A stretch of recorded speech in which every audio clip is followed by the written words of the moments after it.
सभी साथियों को जय हिंद। मैं आपका साथी डॉक्टर अशोक शर्मा एक बार फिर से आप सभी विनर्स का वेनस वर्ल्ड के इस ऑनलाइन प्लेटफॉर्म पर स्वागत करता हूं। कैसे हैं भी आप सब लोग? उम्मीद करता हूं आप सब लोग बहुत स्वस्थ हैं, मस्त हैं और एक बहुत शानदार रणनीति के साथ अपनी तैयारी में जुटे हुए हैं। अपने समय का बहुत सही उपयोग कर रहे हैं कि आप वीनस इस बात को भली भांति जानते हैं कि जो लोग अपने समय का सही उपयोग नहीं करते हैं, एक शानदार रणनीति नहीं अपनाते हैं, उनको एग्जाम में मुश्किलों का सामना करना पड़ता है। आज का ये सेशन एक और डाउट सेशन। आज का ये डाउट सेशन जो है ये 37वां डाउट सेशन है। इससे पहले 36 डाउट सेशन हम कर चुके हैं। वो 36 डाउट सेशन जो थे वो ग्रामर के थे। ग्रामर में हमने parts of speech, determiners, models, लगभग सभी टॉपिक्स पे अलग अलग प्रकार के क्वेश्चंस लेके उनके कॉन्सेप्ट्स को समझने की कोशिश की। आज का ये जो सेशन होगा ये आप सब लोगों की डिमांड पर आरपीएससी सेकेंड ग्रेड के लिए इंडियन लिटरेचर पे होगा। आज के सेशन में हम इंडियन लिटरेचर को समझने का प्रयास करेंगे, ये जानने और समझने का प्रयास करेंगे कि किस प्रकार के क्वेश्चंस एग्जाम में आजकल नए ट्रेंड के अनुसार पूछे जा रहे हैं, किस ढंग से हमें इंडियन लिटरेचर को तैयार किया जाना चाहिए, किस प्रकार से हम इंडियन लिटरेचर को बहुत सटीकता से तैयार करें ताकि एग्जाम में हमें वहां से क्वेश्चंस मिल जाए। तो आज के सेशन में इन्हीं सब बातों पर हम चर्चा करेंगे क्वेश्चंस के माध्यम से। शुरू करते हैं आज का सेशन। आज के सेशन शुरू करने से पहले मैं आप लोगों को बता दूं कि आप में से जो भी RPSC school lecture, RPSC second grade, REET mains के ऑनलाइन कोर्सेस या फिर टेस्ट सीरीज, बहुत शानदार अद्भुत test series, exam oriented test series जिसमें हर क्वेश्चन का डिटेल्ड वीडियो सॉल्यूशन आपको मिलता हो, इस प्रकार की टेस्ट सीरीज यदि आप ज्वाइन करना चाह रहे हैं तो आप प्ले स्टोर से वीनस वर्ल्ड एप्लीकेशन डाउनलोड कीजिएगा और वहां से आप कोर्स कर सकते हैं। किसी भी प्रकार की जानकारी के लिए आप स्क्रीन पे जो नंबर दिखाई दे रहे हैं वहां कॉल मैसेज व्हाट्सएप कॉल कर सकते हैं। और अब शुरू करते हैं हम आज का ये सेशन। और आज के सेशन का ये पहला क्वेश्चन, ये आप लोगों के पास पहला क्वेश्चन है। क्वेश्चन देखिएगा आप क्या है। Which of the following fictional works form a trilogy by Mulk Raj Anand? Question समझ में आ गए आपको? किससे रिलेटेड है? क्वेश्चन जो है वो मुल्कराज आनंद से रिलेटेड है। एक बात क्वेश्चन समझते ही, क्वेश्चन देखते ही हमारे समझ में आ गई कि मुल्कराज आनंद का क्वेश्चन है। और ये मान के चलिएगा आप लोग के कि मुल्कराज आनंद से क्वेश्चन पूछा ही जाएगा, किसी भी तरीके से पूछा जाए, लेकिन पूरी संभावना बनती है कि आरपीएससी सेकेंड ग्रेड का जो एग्जाम होने वाला है अभी संस्कृत डिपार्टमेंट का, और बाद में जो एग्जाम होने वाला है मुल्कराज आनंद से क्वेश्चन पूछा जाएगा। आप लोगों को मुल्कराज आनंद को कैसे तैयार करना है इस पर पहले भी मैं एक वीडियो बना चुका हूं, आप उसको भी देख सकते हैं। आज फिर चर्चा करेंगे। मुल्कराज आनंद का क्या क्वेश्चन है देखिएगा, उनके फिक्शनल वर्क्स की चर्चा है। अब कई बच्चों को अभी तक ये जानकारी नहीं है कि फिक्शनल वर्क्स होते क्या हैं।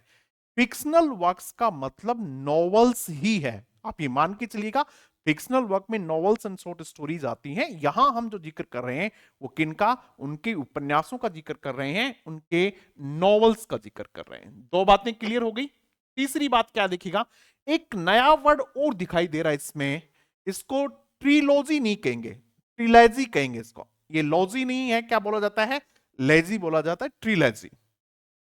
ट्रिलॉजी का मतलब होता है तीन उपन्यासों का समूह है या फिर तीन मूवीज का समूह है।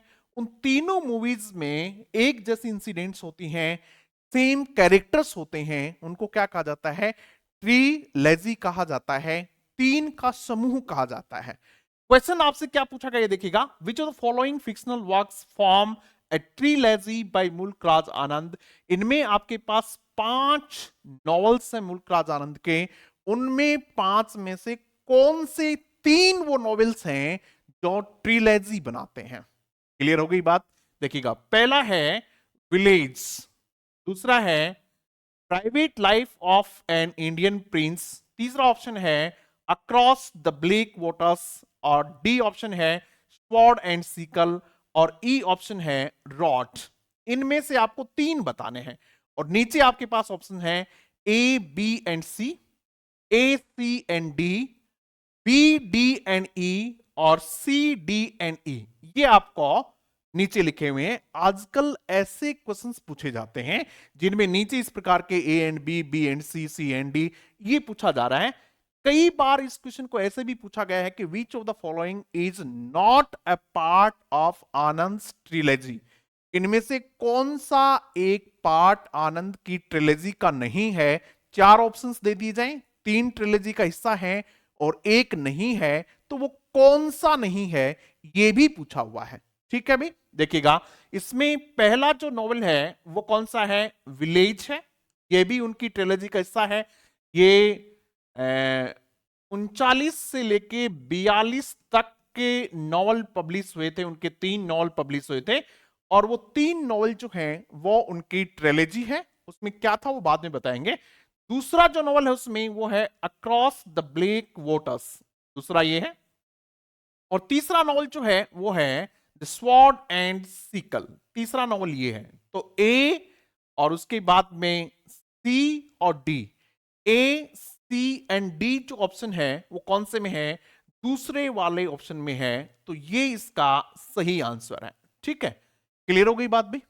अब मुल्क राज आनंद पे आपको बहुत सारे क्वेश्चंस बनते हैं, उनके मेजर नॉवेल्स के बनते हैं, उनके कौन कौन से नॉवेल्स हैं, फिर उनके जो मेजर नॉवेल्स हैं उनके मेजर कैरेक्टर्स के बनते हैं। आजकल एग्जाम में कैरेक्टर्स पे बड़े क्वेश्चन पूछे जाते हैं। आज की इस क्लास में हम मुल्क राज आनंद के जो मेजर कैरेक्टर्स हैं उन पर भी चर्चा करेंगे। अभी तो हम किसकी चर्चा कर रहे हैं, इस ट्रिलॉजी में, इस ट्रिलॉजी जो है इसमें मेजर कैरेक्टर्स है वो है लाल सिंह। कौन है, लाल सिंह इसमें कैरेक्टर है। लाल सिंह कह सकते हैं या फिर लालू भी कह सकते हैं आप, ये दोनों नाम वहां प्रचलित हैं, लाल सिंह या फिर लालू। ठीक है, ये लाल सिंह और लालू जो होते हैं ये एक पंजाब के पीजेंट होते हैं। पंजाब के कौन है, ये किसान हैं। पंजाब में एक किसान, लाल सिंह कह दो या लालू कह दो, ये एक किसान है। इस ट्रिलॉजी में जो कैरेक्टर है, जो प्रोटेगनिस्ट है, जो मेन कैरेक्टर है वो कौन है बेटा, लाल सिंह। लाल सिंह कौन होता है, एक किसान होता है और ये बड़े खुले विचारों का आदमी रहता है। समाज में जो प्रथाएं हैं वो इनको नहीं मानता है, और वहां से फिर ये आर्मी में भर्ती हो जाता है। आर्मी में फर्स्ट वर्ल्ड वॉर की बात है, और सॉरी सेकेंड वर्ल्ड वॉर की, तो वहां से कहां चले जाते हैं, फ्रांस चले जाते हैं, और फ्रांस से फिर वापस आते हैं, आर्मी से भी निकाल दिए जाते हैं। इस प्रकार की एक कहानी इसमें है। तो आप लोगों को समझ में आ गई होगी कि तीन नॉवल कौन कौन से, village, across the black waters, और तीसरा है द स्वॉर्ड एंड सीकल। ये आनंद की एक ट्रिलॉजी है, तीन नॉवेल्स का एक ग्रुप है, तीन नॉवेल्स का एक समूह है जो 1939 से लेके 42 में पब्लिश हुआ, जिसमें जो प्रोटेगनिस्ट है वो कौन है, लाल सिंह है या फिर कौन है, लालू है। ये बात आपके समझ में आ गई होगी। अब एक बहुत कॉमन सा क्वेश्चन आप लोगों के लिए है, सभी बच्चों को आता होगा, मुल्क राज आनंद का फर्स्ट नॉवल कौन सा है, आपको बताना है। आपको अभी कमेंट बॉक्स में लिखना, ये आपके लिए क्वेश्चन है। फर्स्ट नॉवेल बाय मुल्क राज आनंद, मुल्क राज आनंद का पहला नॉवेल कौन है, या कौन सा है। जब भी मुल्क राज आनंद की बात आती है तो मुल्क राज आनंद उनमें से हैं जिन्होंने इंडियन फिक्शन इन इंग्लिश की स्थापना करने वालों में से हैं। He is considered the founder of, one of the founders of Indian English fiction, यानी फिक्शन तो किस में लिखी गई हो, इंग्लिश में लिखी गई हो, किसके साथ, आर के नारायण के साथ, राजा रॉय के साथ। ये तीन आदमी हैं, आर के नारायण, राजा रॉय और मुल्क राज आनंद, तो ये फाउंडर हैं। इनके बारे में और चर्चा हम करेंगे। आपको अभी बताना है कि इनका फर्स्ट नॉवल कौन सा है और वो कब पब्लिश हुआ। ठीक है अभी, चलो दूसरे क्वेश्चन की तरफ आगे बढ़ते हैं। ये देखिएगा, ये भी बहुत शानदार क्वेश्चन है, बहुत शानदार अद्भुत तरीके का क्वेश्चन है। ये भी आप लोग के सॉल्व कीजिएगा भाई। Which three of the following plays have been written by Nissim Azgil? निसिम एजकिल के नीचे कुछ प्लेस दिए हुए हैं और आपसे पूछा गया है कि इनमें निसिम एजकिल के कौन से 3 प्ले हैं। वही 5 दिए हुए हैं, ए बी सी डी और ई। ये सारे के सारे जो क्वेश्चंस आज मैं करवा रहा हूं आपसे, ये एग्जाम्स में पूछे हुए हैं। और वीनस वर्ल्ड की जो ये बुक आप में से ज्यादातर बच्चों के पास होगी, कौन सी बुक की? Venus handbook of English literature. इसमें ये सारे क्वेश्चंस हैं और विद एक्सप्लेनेशन है। बहुत शानदार तरीके की बुक है। यदि आपके पास नहीं है अभी तक ये, तो ये आपके पास अनिवार्य रूप से होनी चाहिए। इसमें डिटेल एक्सप्लेनेशन हर क्वेश्चन की, और एक एक क्वेश्चन को आपको बहुत शानदार तरीके से तैयार कर लेना है। इसमें किसी प्रकार की कोई चूक कोई बच्चा नहीं करे। आपने जब भी नसीम एजकिल का नाम पढ़ा होगा तो आपने एज ए पोइट पढ़ा है। नसीम एजकिल को आपने क्या पढ़ा भाई? एज ए पोइट पढ़ा है, और एज ए पोइट ही आपने उनको तैयार किया है। लेकिन यहां क्वेश्चन क्या देखिएगा, क्वेश्चन ये है कि विच 3 ऑफ द फॉलोइंग प्लेज, इनमें से 3 प्ले हैं, हैव बीन रिटन बाय निसिम एजकिल, वो निसिम एजकिल द्वारा लिखे हुए हैं। उन 3 प्लेज को आपको क्या करना है? सेलेक्ट करना है, उनको बताना है। निसिम एजकिल को भी इंडियन पोइट्री इन इंग्लिश का फादर कहा जाता है। He is considered the father of Indian poetry in English. In English यानी इंग्लिश में इंडियन पोइट्री लिखी गई, उसका फादर किसको कहा जाता है? निसिम एजकिल को कहा जाता है। ये भी क्वेश्चन पूछा जा रहा है। और देखिए कौन कौन से प्ले हैं इसमें, देखिएगा इसमें ये सवाका ये नहीं है। पहले आप आंसर करो भाई, इसका कितने बच्चे आंसर कर पाते हैं देखते हैं। कोशिश कीजिएगा आंसर करने की, जितने भी बच्चे कर पाते हैं जरूर करें, क्योंकि ये मैंने आप लोगों को बताया भी है, अपनी बुक में भी बहुत डिटेल से लिखा हुआ है, आपको याद करना चाहिए था, इसलिए भी कहा आपको। सवाका नहीं है। पहला तो है मैरीज पोएम। कई बार एग्जाम में पूछा हुआ है, marriage poem by Nissim Ezekiel is ए।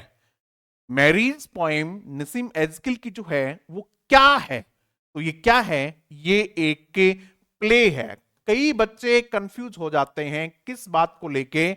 इस बात को लेके कंफ्यूज हो जाते हैं कि इसमें पोइम लिखा हुआ है, इसलिए शायद क्या है ये पोइम है, जबकि पोइम नहीं है। ये क्या है? उनका एक प्ले है। एक है नलिनी, नलिनी भी उनका एक प्ले है। नलिनी भी उनका क्या है? कि प्ले है, यानी बी उनका प्ले है मैरिज पोइम, नलिनी उनका प्ले है। और तीसरा स्लीप वॉकर्स, ये स्लीप वॉकर्स भी उनका एक प्ले है। तो कौन कौन से हुए? बी सी और ई। बी सी और ई ये डी में है। बी सी और ई कौन से में है? डी में है। तो ये इसका सही आंसर है। क्या आप इस प्रकार के क्वेश्चंस को प्रिपेयर कर रहे हैं? अपने आप से पूछ लीजिएगा एक बार, क्योंकि सिलेक्शन वाले बच्चे इस प्रकार के क्वेश्चंस को प्रिपेयर कर रहे हैं। आप करें या नहीं करें यह आपके ऊपर है, लेकिन सिलेक्शन वाले बच्चे इस प्रकार के क्वेश्चंस को प्रिपेयर कर रहे हैं और उनको करना चाहिए, आपको भी करना चाहिए। ठीक है, अब अपन निसिम एजकिल पे कुछ चर्चा और करते हैं। निसिम एजकिल पे कुछ चर्चा अपने को करनी चाहिए। जो चीजें आप लोगों को जाननी चाहिए वो हमने यहां एक्सप्लेनेशन के रूप में आपको बताया हुआ है। Nissim Ezekiel was an Indian jazz poet, ये है। ठीक है, यहूदी थे ये। कैसे पोइट थे? जैज पोइट थे। ठीक है, playwright, editor who rot many notable works including. अब यहां अपने को उनके पोइट्री कलेक्शन पढ़ने हैं। यू यानी यहूदी। ठीक है, poetry collections, time to change ये इनका पोइट्री कलेक्शन है। 60 पोएम्स ये इनका पोइट्री कलेक्शन है। द थर्ड ये इनका पोइट्री कलेक्शन है। द अनफिनिश्ड मैन ये इनका पोइट्री कलेक्शन है। द एग्जैक्ट मैन ये इनका पोइट्री कलेक्शन है। हिम इन डार्कनेस ये इनका पोइट्री कलेक्शन है। एंड लेटर डे साम ये भी इनका क्या है? पोइट्री कलेक्शन है। क्लियर हो गई बात भाई? चलो अब आपके लिए एक क्वेश्चन है, क्या निसिम एजकिल को साहित्य अकेडमी अवार्ड मिला हुआ है? आज की सेशन में मैं आप लोगों से कई क्वेश्चन पूछने वाला हूं और आप सब से उम्मीद करता हूं कि आप सब उसका आंसर भी करेंगे, क्योंकि क्लास में मैंने आप लोगों को डिटेल से इन सब चीजों को समझाया है। क्वेश्चन क्या है? पहले क्वेश्चन का एक क्वेश्चन मैंने आपसे पूछा कि मुल्क राज आनंद का पहला नोवेल आपको बताना है, कौन सा है और वो कब पब्लिश हुआ। इस क्वेश्चन का क्वेश्चन जब आपसे पूछ रहा हूं, क्या निसिम एजकिल को साहित्य अकेडमी अवार्ड मिला है, और मिला है तो उनके कौन से वर्क के लिए मिला है, ये आप लोगों के लिए क्वेश्चन है। अब देखो, उनके प्लेज जो हैं, 3 प्लेज जिनकी चर्चा आज हम कर रहे थे, वो कौन से हैं? Nalini, marriage poem and the sleep walkers, ये उनके क्या हैं? 3 प्लेज हैं। क्लियर होगी बात में? आपके लिए इतना जानना काफी है। और इनकी पोइम्स ये जो हैं, ये तो क्या है? पोइट्री के कलेक्शंस हैं। आपको इनकी जो बहुत फेमस पोइम्स हैं, जैसे नाइट ऑफ स्कॉर्पियन है, तो इनके बारे में भी आपको पता होना चाहिए कि उनकी जो फेमस पोइम्स हैं, उनके नाम भी कुछ आप लोगों को जरूर याद होने चाहिए। ठीक है भाई, चलो अब नेक्स्ट क्वेश्चन की तरफ बढ़ते हैं। ये क्वेश्चन देखिएगा, Which of the following best describes the protagonist of Untouchable? Untouchable किनका नोवेल है भाई? अनटचेबल किनका नोवेल है? मुल्क राज आनंद का नोवेल है। क्वेश्चन की फ्रेमिंग देखिएगा, क्या पूछ रहा है? विच of the following best describes the protagonist. Protagonist क्या होता है अभी? प्रोटेगनिस्ट होता है मेन कैरेक्टर, जिसको आप लोग हीरो कह सकते हैं। Main character, CHARACT। Main character कौन है अनटचेबल का? ये नहीं पूछा। अनटचेबल का जो मेन कैरेक्टर है वो कौन है? भाखा है। ये आप लोगों को जानकारी होगी। ये पिछली बार आरपीएससी की जो एग्जाम हुई थी उसमें पूछा था कि भाखा कौन है, या फिर अनटचेबल का मेन कैरेक्टर कौन है। भाखा ये तो पता चल गया। इस क्वेश्चन में क्या पूछा देखिएगा कि वो किस प्रकार से डिस्क्राइब किया हुआ है। Wealthy land owner from an upper caste family. क्या अनटचेबल का प्रोटेगनिस्ट एक वेल्दी लैंड ओनर है? क्या वेल्दी यानी धनवान जमींदार है किसी अपर कास्ट से? नहीं, अपर कास्ट से नहीं है। वाखा जो है वो अपर कास्ट का नहीं है। इसमें कास्ट डिस्क्रिमिनेशन ही तो दिखाया गया है। अनटचेबल में क्या बताया हुआ है? अनटचेबल में उस समय का जो कास्ट डिस्क्रिमिनेशन है वो दिखाया गया है। किस प्रकार से जातियों के बीच में गैप था। जब भी आप कभी मुल्क राज आनंद को पढ़ते हैं तो ये पाते हैं कि Mulk Raj Anand was the voice of common man. Common man की वॉइस है वो डाउन ट्रोडन, जो लोग पददलित हैं, जो लोग शोषित हैं, जो लोग कमजोर हैं, जो लोग खुद नहीं कह सकते, उनकी आवाज कौन बने हैं? मुल्क राज आनंद बने हैं। इसलिए ज्यादातर जो प्रोटेगनिस्ट है मुल्क राज आनंद के, वो आपको lower strata of the society, समाज के निम्न तबके से वो लोग मिलेंगे आपको। ठीक है, तो क्या है भाई, ये पहले वाली बात बिल्कुल ठीक नहीं है। इस क्वेश्चन के लिए आपको पता होना चाहिए कि प्रोटेगनिस्ट भाखा है और वो किस कास्ट का है, क्या है। देखिए दूसरा देखिएगा, फ्रीडम फाइटर। क्या इसका प्रोटेगनिस्ट फ्रीडम फाइटर है? क्या भाखा फ्रीडम फाइटर है? नहीं है। Actively involve in independence movement, नहीं, भाखा ऐसा भी नहीं है।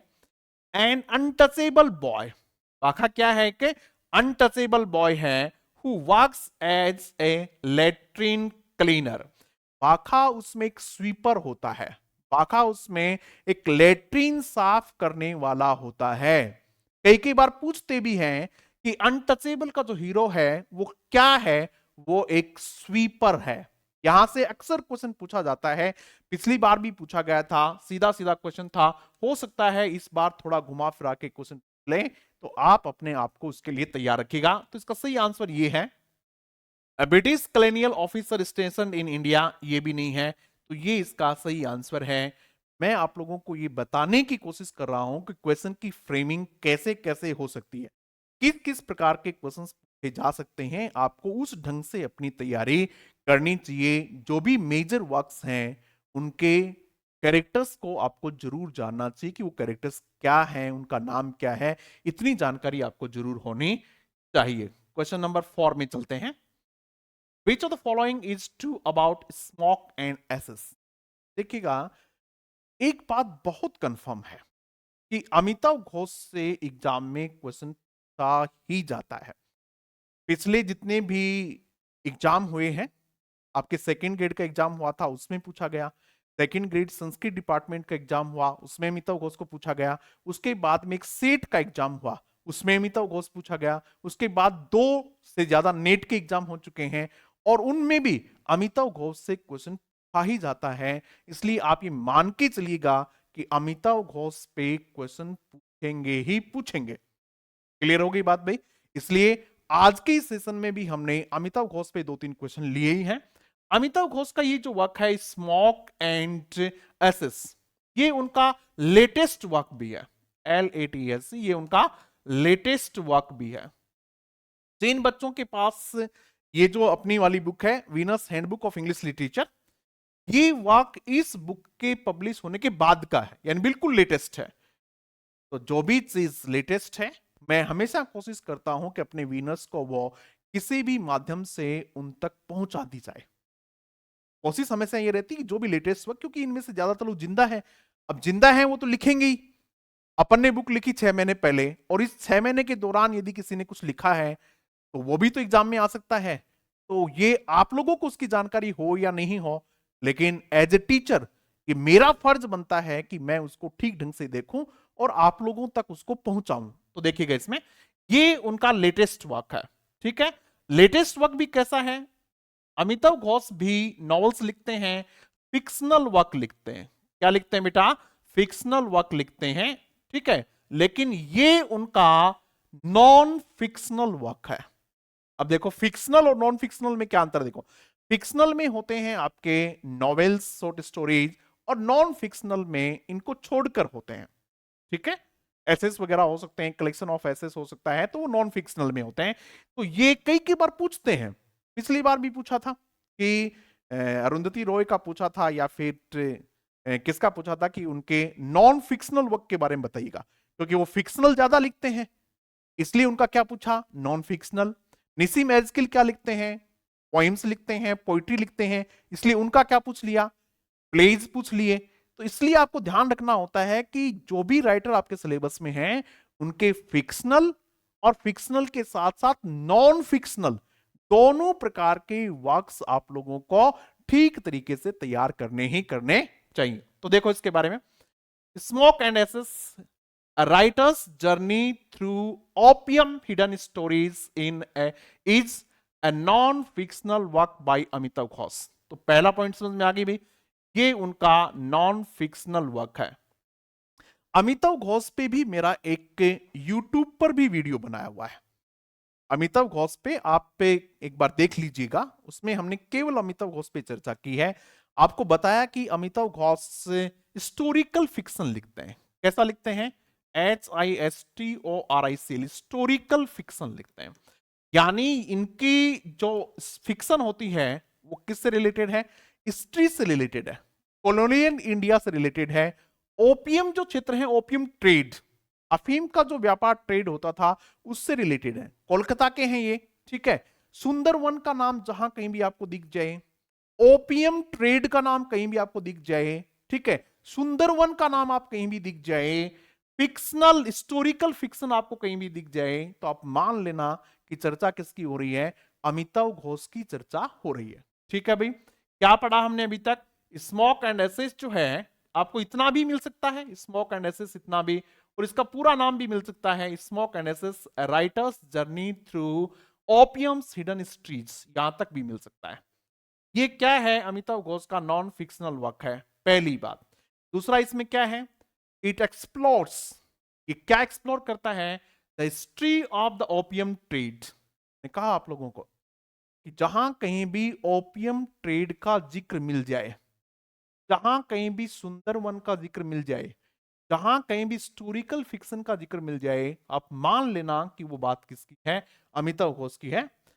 इट्स इंपैक्ट, इसका प्रभाव किस पे? ऑन द वर्ल्ड हिस्ट्री पे, और how it continues to affect our lives today, और किस प्रकार से ये जो ओपियम ट्रेड है इसका वैश्विक और आज के दिन हमारे ऊपर क्या प्रभाव है वो बताया। इट वॉज रिलीज इन जुलाई 2023, ये 2003 में पब्लिश हुई है। और ये तीनों बातें सही हैं। इस क्वेश्चन को हमने बनाया इसलिए है कि अमिताव घोष के ये जो नॉन फिक्शनल वर्क है, कौन सा, ये स्मोक एंड एसेस, इसकी जानकारी आप लोगों तक पहुंच जाए, इसकी कंप्लीट जानकारी एक ही क्वेश्चन में आप लोगों तक पहुंच जाए, ये हमने प्रयास किया। समझ में आ गई बात भाई? आपके क्लियर है? अमिताभ घोष पे और भी क्वेश्चन लेंगे। हाँ, आगे चलते हैं भाई, आगे देखिएगा। चूज द करेक्ट ऑप्शन, सही ऑप्शन को चुनना है। और डी ऑप्शन जो है वो ऑल ऑफ दीज है। ऊपर वाला ऑप्शन देखिएगा क्या है, choose the correct option. A option को देखिएगा क्या है, आनंद मेजर कैरेक्टर्स, आनंद के जो मुख्य कैरेक्टर्स हैं, आनंद कौन, Mulk Raj Anand, can broadly be divided into two group.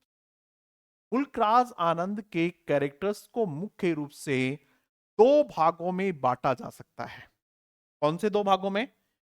Victims, पहले तो वो हैं जो बेचारे गरीब हैं, शोषित हैं, विक्टिम हैं, शिकार किया जाता है जिनका, जिनका लोग शोषण करते हैं, जिनको लोग दबाते हैं। एक तो वो है, यानी एक तो दलित, दलित, गरीब, शोषित है एक तो, और दूसरा कौन है, विक्टिमाइजर्स। और दूसरा ग्रुप जो है वो उनका शोषण करने वाला है, यानी शोषित और शोषक, दो ग्रुप हैं।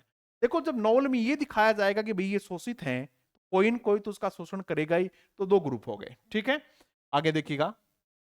भाखा कौन से नॉवल में है, अभी थोड़ी देर पहले चर्चा की। मुनो, आगे बताएंगे कौन कौन से नॉवल में है।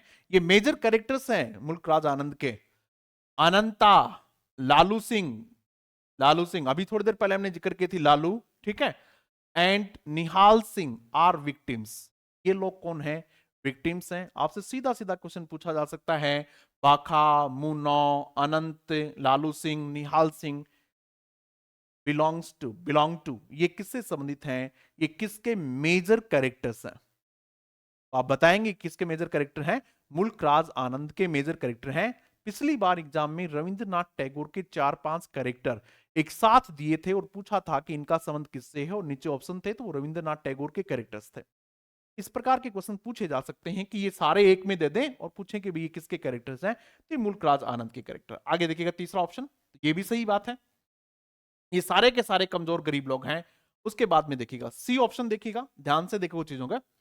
महंत Nandgiri in the village, the village उनका एक नॉवेल है, रिलेजे में भी है ये, और उसमें एक महंत होता है नंदगिर, ठीक है, नंदगिरी। ये क्या है, ये जो शोषण करने वाले हैं वो हैं पंडित कालीनाथ। पंडित कालीनाथ ये अनटचेबल में ही है, और ये भाखा की जो बहन होती है सोहिनी के साथ बदमाशी करने का प्रयास करता है, तो ये भी एक कैरेक्टर है। किसमें है, अनटचेबल में, लिखा हुआ भी है यहाँ। सेठ गोकुल चंद एंड लाला मुरलीधर, ये किसमें है, द बिग हार्ट में है। जिमी द फॉरमैन है किसमें, कुली में। ये सारे के सारे क्या हैं, विक्टिमाइजर्स हैं। समझ में आ रहा है कि इस प्रकार का क्वेश्चन बनाने की वजह क्या है? इस प्रकार का क्वेश्चन बनाने की वजह यह है कि आपको न केवल इनके प्रोटेगनिस्ट पता चले, मुल्क राज आनंद से क्वेश्चन पूछा जाता है तो सामान्यतः वो उनकी प्रोटेगनिस्ट भी पूछा जाता है, यानी इन कैरेक्टर से पूछा जाएगा। बाखा कौन से कैरेक्टर में है, मुनो कौन से कैरेक्टर में है, लाल सिंह या लालू सिंह कौन से कैरेक्टर में है, निहाल सिंह कौन से नॉवल में है, ये तो पूछे जाते हैं। लेकिन कई कई बार जो विलन हैं, जो शोषक लोग हैं, उनका भी पूछ लेते हैं। तो ये वो मेजर लोग हैं जो इस प्रकार के हैं, और आपको इनकी भी ध्यान रखनी चाहिए। और डी ऑप्शन है ऑल ऑफ दीज, यानी इनमें से कौन सा सही है, तो ये तीनों की तीनों ऑप्शन सही हैं। आपको ये बात समझ में आ गई होगी कि हमने ये क्वेश्चन भी क्यों बनाया है। ये क्वेश्चन भी आपको मुल्क राज आनंद के कैरेक्टराइजेशन के बारे में बनाने के लिए बताया है कि वो दो प्रकार के कैरेक्टर्स उनके नॉवल से मिलेंगे, एक कैसे शोषित गरीब, और दूसरे कैसे शोषक। दोनों प्रकार के कैरेक्टर्स की चर्चा हमने यहां की है। थोड़ा सा एक्सप्लेन करते हैं देखो चीजों को, और देखिएगा यहां देखो, मुल्क राज आनंद मेजर कैरेक्टर्स, मुल्क राज आनंद के मेजर कैरेक्टर्स यहां लिखे हुए हैं। सबसे पहले कौन सा है, बाखा है, जो कौन से नॉवल में है, अनटचेबल में है। ये अनटचेबल के प्रोटेगनिस्ट हैं। ये जो नीचे लिखे हुए सारे प्रोटेगनिस्ट हैं यानी मुख्य कैरेक्टर हैं ये। उसके बाद में मुनो, ये क्या इसमें है, उनके एक नॉवल है कुली, में कौन है, मुनो है। Gangu, two leaves and a bud, उनका एक नॉवल है two leaves and a bud, उसमें एक ये नॉवल है गंगू। लालू, ये किसमें है, अभी थोड़ी देर पहले हमने जिक्र किया था, उनकी ट्रिलॉजी है the village, across the black waters and sword and the sickle, ये तीनों नॉवल है और ये ट्रिलॉजी है। अभी थोड़ी देर पहले हमने चर्चा की थी, ट्रिलॉजी का मतलब उनमें कैरेक्टर्स और इंसिडेंट्स एक जैसी होती हैं, तो ये उनका मेजर कैरेक्टर है। अनंत, ये बिग हार्ट, ये उनका नॉवल है, उसमें है। कोरी, कोरी उनकी अकेली विमन प्रोटेगनिस्ट है, अकेली महिला प्रोटेगनिस्ट है, यानी मुल्क राज आनंद ने जितने भी नॉवेल्स लिखे हैं उनमें केवल एक महिला प्रोटेगनिस्ट है और वो कौन है, गोरी। कई बार तो इस नॉवल का नाम भी गोरी लिख दिया जाता है और उसका नाम क्या है, the old women and the cow, ये नॉवल का नाम है। इसकी प्रोटेगनिस्ट कौन है, गोरी है। कई बार इसको नॉवल को भी गोरी कह दिया जाता है इस नाम पे। और फिर है कृष्ण, जो किसमें है, कन्फेशन ऑफ ए लवर। तो ये उनके मेजर कैरेक्टर्स हैं, आप याद रखना बेटा इनको। ये जो सारी बातें हैं ये अपनी बुक में हैं सारी बातें। जिन बच्चों के पास ये बुक है उनको इसकी पीडीएफ की जरूरत नहीं पड़ेगी, वो इस बुक में है सारी देख लेंगे। और जिनके पास नहीं भी है तो मैं ये पीडीएफ भी शेयर कर दूंगा, हालांकि आपको ये बुक ले लेनी चाहिए। अगर आप पे चाहेंगे तो मैं अपने Telegram channel doctor Ashok Sharma Venus world, ये अपना टेलीग्राम चैनल, उस टेलीग्राम चैनल पे इसकी पीडीएफ मैं आप लोगों के लिए शेयर कर दूंगा, इसलिए नोट करने जैसी अभी कोई ज्यादा जरूरत नहीं है, एक बार आप इसको सुन लो ठीक तरीके से। ये सारी चीजें बुक में भी हैं और आप लोगों के लिए पीडीएफ टेलीग्राम चैनल पे भी डाल देंगे, तो कोई दिक्कत वाली बात नहीं है। चलो नेक्स्ट क्वेश्चन की तरफ बढ़ते हैं भाई। अगला क्वेश्चन क्या है, अगला क्वेश्चन क्या था, इससे पहला क्वेश्चन क्या था, 4 का ही था क्या, 5 का, ठीक है। ये क्वेश्चन नंबर 6 हो जाएगा। 6 देखिए, choose the non fiction works of Amitabh Ghosh. आपसे पूछा है अमिताभ घोष का नॉन फिक्शन वर्क बताना है, कौन सा वर्क इनमें से अमिताभ घोष का नॉन फिक्शन वर्क है, बता दोगे। चलो बताओ। एक तो अभी थोड़ी देर पहले अपने बताया था, शायद इसमें है ही, smoke and ashes. Amitav Ghosh के फिक्शनल वर्क पूछे जाते हैं लेकिन उन्होंने नॉन फिक्शन भी लिखा। मैं ये क्वेश्चन इसलिए समझा रहा हूं आप लोगों को कि जो फिक्शनल राइटर्स हैं उन्होंने नॉन फिक्शनल वर्क्स भी लिखे हुए हैं, इसलिए कभी ये चक्कर में मत रह जाना कि केवल हमें तो फिक्शनल वर्क्स पढ़ने हैं, उनके उपन्यास पढ़ने हैं, उनके नॉवेल्स पढ़ के जाने हैं, उनके नॉवेल्स के कैरेक्टर्स पढ़ के जाने हैं और नॉन फिक्शनल से हमें कोई लेना देना नहीं है। ऐसी गलती मत करना, दिक्कत हो जाएगी, इसलिए लिखा हुआ है। तो स्मोक एंड एसेस ये उनका नॉन फिक्शनल वर्क है, ठीक है भाई। द लिविंग माउंटेन ये भी उनका नॉन फिक्शनल वर्क है। जंगल नामा ये उनका फिक्शनल वर्क है, ये उनका नॉवेल है। और पिछली बार एग्जाम में जंगल नामा पे क्वेश्चन आया था और बड़ा शानदार क्वेश्चन पूछा गया था जंगल नामा पे, क्योंकि पिछली एग्जाम जब हुई थी उस समय जंगल नामा इनका लेटेस्ट वर्क था, इसलिए जंगल नामा पे क्वेश्चन पूछा गया। इस बार इनका लेटेस्ट वर्क कौन सा है, स्मोक एंड एसेस, इस बार इनका लेटेस्ट वर्क है, इसलिए मुझे लगता है कि हो सकता है कि इस बार स्मोक एंड एसेस पे क्वेश्चन पूछ दिया जाए, इसलिए आप बिल्कुल तैयार रहेंगे। तो जंगलनामा नहीं है। और द नटमेग स्कार्स ये भी उनका novel sorry non fictional work है। और अनकैनी एंड इम्प्रोबेबल इवेंट्स ये भी उनका नॉन फिक्शनल वर्क है, यानी केवल किसको छोड़ के, 3 को छोड़ के सारे के सारे उसके क्या हैं, नॉन फिक्शनल वर्क है, यानी 1 2 4 और 5, डी ऑप्शन इसमें सही है। ओनली 1 2 4 एंड 5 ये सारे के सारे उनके क्या हैं, नॉन फिक्शनल वर्क हैं। जंगलनामा जो है ये इनका नॉवेल है। आपने जंगलनामा को ठीक ढंग से पढ़ा होगा, नहीं पढ़ा तो पिछला क्वेश्चन देख लेंगे अकेला, यदि पिछली बार जो क्वेश्चन आया उस अकेले क्वेश्चन को देख लेंगे तब भी जंगलनामा पूरा समझ में आ जाएगा कि उसमें डिटेल से क्वेश्चन पूछा हुआ है। अब चलो भैया अकबर चलते हैं पे इसकी डिटेल एक्सप्लेनेशन की तरफ चलते हैं। ये अमिताभ घोष के नॉवेल्स और उनके नॉन फिक्शनल वर्क्स हैं। ठीक है, एक बार आप इस पे फटाफट नजर दौड़ा लीजिएगा ताकि आपका रिवीजन हो जाए और आप इन चीजों को याद रख सको। ठीक है, उनकी नॉवेल्स देखिएगा कौन कौन से हैं। द सर्कल ऑफ रीजन, ये उनका नॉवेल है। द शैडो लाइंस उनका नॉवेल है। द कलकत्ता क्रोमोसोम, ये कई बार पूछा हुआ है, कलकत्ता क्रोमोसोम किसका नॉवेल है? तो कलकत्ता क्रोमोसोम किसका है? अमिताभ घोष का है। उसके बाद में द ग्लास पैलेस, ये है। द हैंग्री टाइड, ये उनका नॉवेल है। देखो, लिटरेचर में समझने जैसा कम होता है और जिस प्रकार से आप जीके को तैयार करते हो उस प्रकार से चीजों को तैयार करने वाली चीजें ज्यादा होती हैं। लेकिन फिर भी आप ऐसा नहीं कर सकते, इसमें समझने जैसा कुछ नहीं होता है। चीजों का बैकग्राउंड यदि आप ठीक से तैयार कर लेते हो कि कौन कहाँ खा था, कैसा लिखता था, तो चीजें समझ में आ जाती हैं। लेकिन फिर भी समझने से ज्यादा ध्यान इसमें चीजों को याद करने से है। सीधा सीधा कहूं तो चीजों को ठीक ढंग से रटने से है। जिस प्रकार से आप जीके को तैयार करते हो ये भी जीके ही है। और train, sea of poppies, river of smoke, flood of fire, gun island and Jungle Nama. क्योंकि जंगलनामा 2021 में पब्लिश हुआ था, इसलिए 2022 में क्या हुई, एग्जाम हुए और उसने उठा के क्या पूछ लिया, जंगलनामा पूछ लिया। इस बार भी ऐसे ही होंगे, लेकिन आपको डरने की कोई आवश्यकता नहीं है। जो भी लेटेस्ट वर्क होगा वो आप लोगों तक मैं पक्का पहुंचाऊंगा, चाहे टेलीग्राम चैनल पे पहुंचाऊं, चाहे आप लोगों को यूट्यूब के माध्यम से पहुंचाऊं, कैसे भी पहुंचाऊं। बस आपके लिए ये जरूरी है कि आप कांटेक्ट में रहें। यूट्यूब पे जो भी क्लास होती है उसको ठीक से देखें, टेलीग्राम पे जो भी क्वेश्चन आपको नया लगे वो फटाफट आप अपने नोट्स में लिख लें, क्योंकि आज जो क्वेश्चन पूछा गया है वो 3 महीने बाद आपको याद नहीं रहना है। इसलिए जो भी नया क्वेश्चन, रोजाना मैं कम से कम 5-6 क्वेश्चन टेलीग्राम चैनल पे डालता हूं, तो आप जो भी नया क्वेश्चन आपको लगे फटाफट अपने नोट्स में लिख लो। यदि आप नहीं लिख रहे हो तो इसका मतलब आप पढ़ के भी एग्जाम तक उसको नहीं ले जा पाओगे। ना तो आप कर ही सकते हैं। तो ये तो हो गए उनके नॉवेल्स। अब देखिएगा उनके non fictional works. In an antique land, पहला। के बाद में dancing in Cambodia and at large Burma, ऐसे चाहिए उसके। काउंट डाउन है, the imam and the Indian, ये भी उनके एसेस हैं।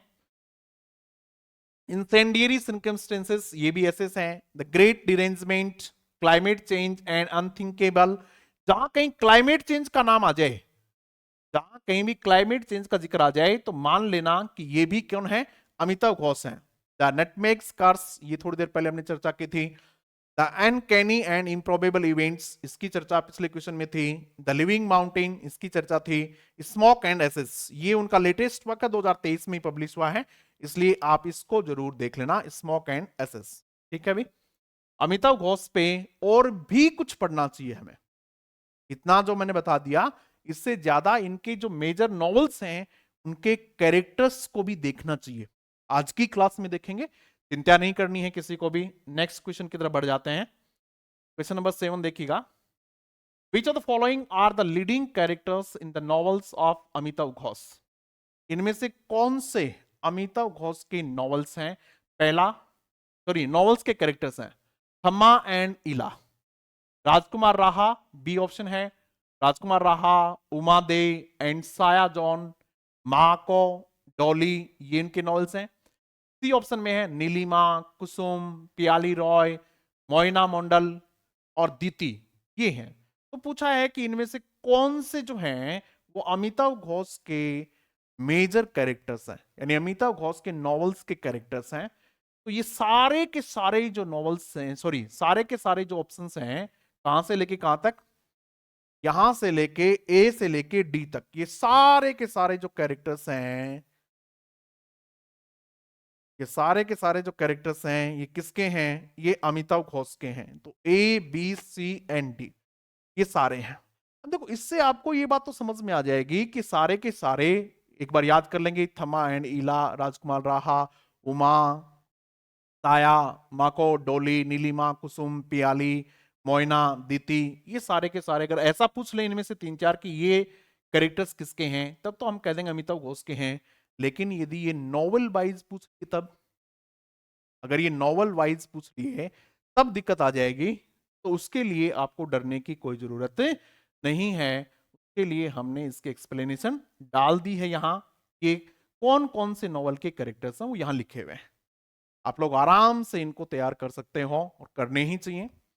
थमा and Ila are characters in Amitabh Ghosh novel the shadow lines. ये जो नॉवेल्स हैं, ये जो कैरेक्टर्स हैं, ये कौन से नॉवल में हैं? द स्मोक लाइंस में। समझ में आई बात भाई? समझ में नहीं भी आई हो तो ये याद करने की बात है, एक बार सुनते ही याद नहीं होगा।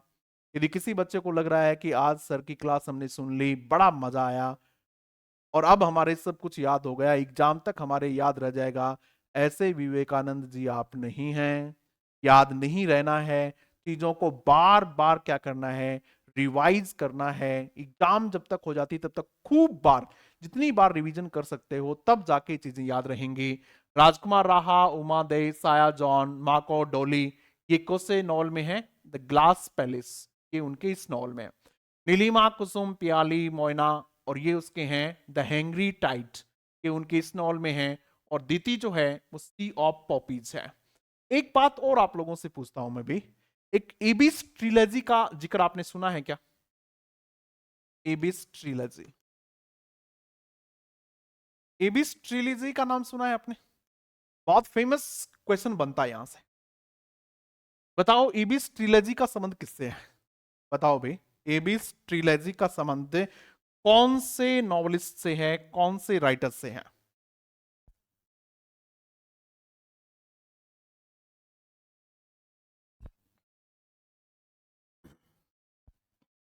बताओ भाई।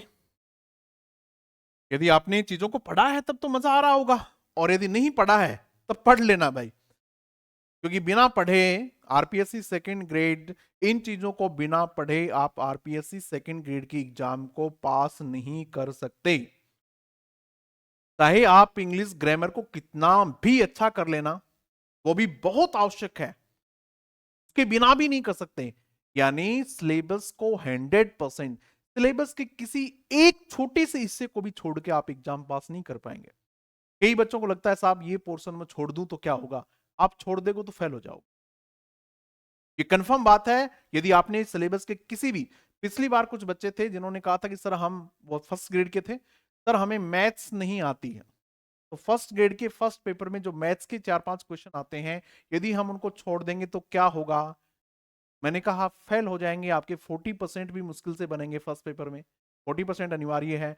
उन्होंने बात नहीं मानी, और बाद में जब रिजल्ट आया तब देखा कि सर मेरे तो पहले पेपर में 40% भी नहीं बन रहे हैं, दूसरे पेपर में बहुत अच्छे बन रहे हैं। मैं ये बात इसलिए कह रहा हूं यहां कि आप किसी भी पोर्शन को छोड़ नहीं सकते। कोई भी जगह ऐसी नहीं होगी जहां आप पे कमजोर होंगे, क्योंकि इतना शानदार कंपटीशन हो गया है कि आप यदि कहीं भी कमजोर पड़ जाएंगे तो बाकी लोग आपको पीछे छोड़ जाएंगे और सीमित सीट है। एबिस ट्रिलॉजी का संबंध अमिताभ घोष से ही है। आपको बताना है, जैसे हमने आपको बताया मुल्क राज आनंद की ट्रिलॉजी में कौन कौन से नॉवल हैं, वैसे ही आपको बताना है एबिस ट्रिलॉजी में कौन कौन से नॉवेल्स हैं। ये कमेंट बॉक्स में आप सबके सब लिखेंगे। जो भी विनर्स यहां देख रहा है और यदि वो गंभीर है तो कमेंट बॉक्स में जरूर आंसर करेंगे, और यदि आप गंभीर नहीं है, आपने पढ़ा ही नहीं है, तो कहां से आंसर कर? नहीं पढ़ा है तो भी पढ़ लेना, पॉज के लिख देना। कमेंट बॉक्स में नहीं लिखो तो अपनी कॉपी में लिख लेना, कहीं तो जरूर लिख लेना। चलो आगे बढ़ते हैं भाई अपन। Which of the following is not a novel by Amitav Ghosh? इनमें से कौन सा, ऐसा लग रहा है कि आज की क्लास में मुल्क राज आनंद और अमिताभ घोष पे हमने खूब चर्चा की है, क्योंकि मेरा स्पष्ट मानना है कि अमिताभ घोष पे क्वेश्चन आएगा ही आएगा, मुल्क राज आनंद पे क्वेश्चन आएगा ही आएगा। इनमें से कौन सा नॉवल जो है वो अमिताभ घोष का नहीं है? द शैडो लाइंस अभी चर्चा की हमने, अमिताभ घोष का है। द ग्लास पैलेस अभी हमने चर्चा की। द हैंग्री टाइड्स ये भी है। सी ऑफ पॉपीज ये भी है। ए मैरिड वुमेन ये नहीं है। तो ए मैरिड वुमेन किसका है? ए मैरिड वुमेन मंजू कपूर का है। ए मैरिड वुमेन किसका है? मंजू कपूर का है। मंजू कपूर का फर्स्ट नॉवल जो है वो डिफिकल्ट डॉटर्स है। कौन सा है? डिफिकल्ट डॉटर्स, डिफिकल्ट डॉटर्स है।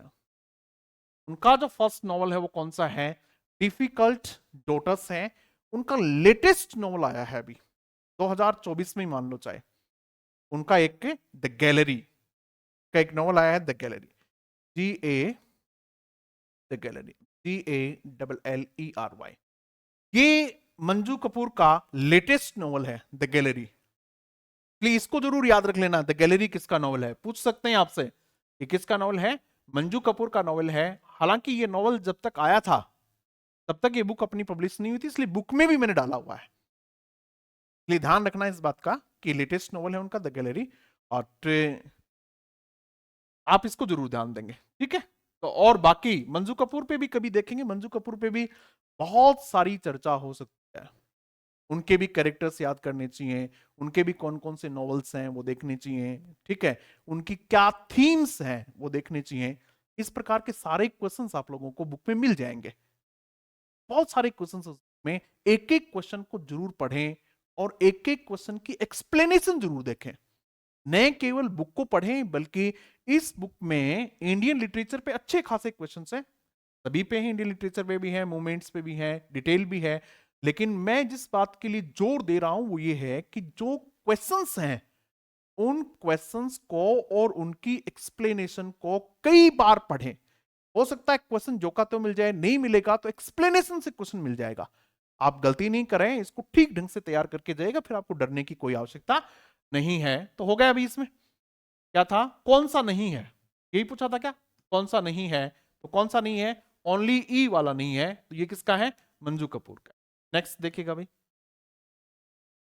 Who among the following has written a series of poems entitled very Indian poems in Indian English. बताओ भाई, आंसर दीजिएगा, कितने बच्चे आप में से इसका आंसर दे सकते हैं, दो भाई। क्या है question, who among the following has a series of poems, इनमें से किसने एक सीरीज ऑफ पोएम्स लिखी और उसका नाम है very Indian poems in Indian English.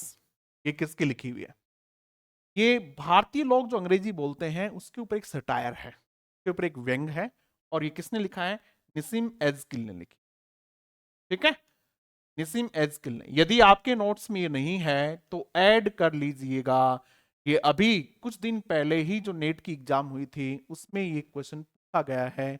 आप सब जानते हैं कि जो भी लेटेस्ट एग्जाम होती हैं मैं आप लोगों के लिए उनके पेपर्स खुद सॉल्व करता हूं, और फिर आपके काम की जो चीज होती है वो तुरंत आप लोगों के लिए लेके आ जाता हूं। इसीलिए winners world means exam oriented content, इसीलिए कहते हैं। आज की इस क्लास में, आज जो हमने 40 45 60 मिनट जितनी भी मिनट क्लास ली है, आप इस बात को नोट कर लीजिएगा कि यहां से आपको एग्जाम में एक क्वेश्चन जरूर मिलेगा आज की इस क्लास में, चाहे वो मुल्क राज आनंद के कैरेक्टर्स पे मिले, चाहे वो अमिताभ घोष के कैरेक्टर्स से मिले, चाहे वो आपको निसिम एजकिल की पोएम से मिले, आज की इस क्लास से एक क्वेश्चन आपको जरूर मिलेगा। आप इस क्लास को ठीक ढंग से रिवाइज करें, कम से कम 2-3 बार जरूर देख लेना एग्जाम से पहले। अब आज की इस क्लास का अंतिम क्वेश्चन, आज की इस क्लास का ये अंतिम क्वेश्चन है, और अभी तक भी यदि आपने क्लास को लाइक नहीं की है और पसंद आई हो तो जरूर लाइक कर देना, नहीं पसंद आई हो तो कोई जरूरी नहीं है, और कमेंट जरूर करना। आपसे आज बहुत सारे क्वेश्चंस पूछे हैं, उनका कमेंट करना, और उपयुक्त लगे तो अपने साथियों के साथ शेयर कर दिया करो। Which of the following poets wrote the essay, किसने कैसे लिखा, नायपाल्स, वीएस नायपाल की बात है, Naipaul's India and mine, VS Naipaul जिनको नोबेल प्राइज भी मिला हुआ है, भारतीय मूल के राइटर हैं, ये भी बुकर प्राइज मिला हुआ है, नोबेल प्राइज मिला हुआ है, अपने सिलेबस में ली इसलिए इस पे ज्यादा चर्चा नहीं करेंगे। मुल्कराज आनंद ने कैसे लिखा, सॉरी निसिम एजकिल ने, निसिम एजकिल ने कैसे लिखा कि नायपाल्स इंडिया एंड माइन, नायपाल का जो इंडिया है वो अलग है, मेरा, इस प्रकार से उन्होंने लिखा। तो ये ऐसे किसने लिखा था, निसिम एजकिल ने लिखा था, ठीक है भाई। तो ये इसका आंसर हो गया। आशा करता हूं कि आज की क्लास में आपको बहुत सारी चीजें सीखने, बहुत सारी नई बातें आप लोगों ने आज जरूर सीखी होंगी, एक अप्रोच जरूर आपको मिली होगी कि इंडियन लिटरेचर को किस ढंग से तैयार करना चाहिए ताकि एग्जाम में चीजें हमारे फेवर में चली जाएं। अब ये हैं वीनस वर्ल्ड की बुक्स, बहुत शानदार एग्जाम ओरिएंटेड बुक, ये सेकंड ग्रेड के लिए एक 4 बुक का सेट है, चारों बुक आपको कम से कम 4 से 5 बार रिवीजन करनी चाहिए। ये वो बुक है जिसका जिक्र आज की क्लास में हमने किया। लिटरेचर की बुक है, Venus handbook of English literature. इसमें कंप्लीट थियोरी है और 1700 क्वेश्चंस हैं और उनकी एक्सप्लेनेशन है। ये ग्रामर की बुक है जिसमें 6000 प्रैक्टिस क्वेश्चंस हैं ग्रामर की। आप किसी भी एग्जाम की तैयारी कर रहे हो, ये बुक आपके पास होनी चाहिए। ये पेडागोजी की बुक है, मेथड्स की, रीट मेंस के लिए, प्री के लिए, सेकंड ग्रेड के लिए। इसमें भी कंप्लीट थ्योरी और 700 क्वेश्चन है, वो भी एक्सप्लेनेशन के साथ। ये सोल्व पेपर्स हैं, जितने भी पेपर आज तक हुए हैं सारे इसमें हैं। सेकंड ग्रेड के लिए 4 बुक हैं। जो बच्चा भी इन बुक्स को बाई करना चाहे वो इस नंबर पे व्हाट्सएप मैसेज कर सकता है। अपने आसपास की जो भी दुकान है, आप दुकान वाले के पास जाके फोटो दिखा दीजिएगा और कहिएगा ये बुक मंगवा दो, तो वो भी मंगवा देंगे। वो नहीं मंगवा के दें तो ऑनलाइन हमसे मंगवा सकते हो। और ये है फर्स्ट ग्रेड के लिए शानदार बुक्स हमारी। ये पीवाईक्यूज में सारे पीवाईक्यूज हैं टॉपिक वाइज, उनके एक्सप्लेनेशन भी है फर्स्ट ग्रेड के लिए। ये पोस्ट ग्रेजुएशन लेवल के लिए wasteland, birthday party, cry the peacock, varieties of, इसके भी डिटेल्ड स्टडी है, पीवाईक्यूज है, एमसीक्यूज है, हर क्वेश्चन का एक्सप्लेनेशन है। और ये मैकबेथ और ट्रे एज यू लाइक इट। ये थी आज की क्लास। खूब पढ़िएगा, खूब रिवीजन कीजिएगा, कॉन्सेप्ट क्लियर कीजिएगा, क्योंकि आप सब लोगों को एग्जाम पास करना है। Thank you very much.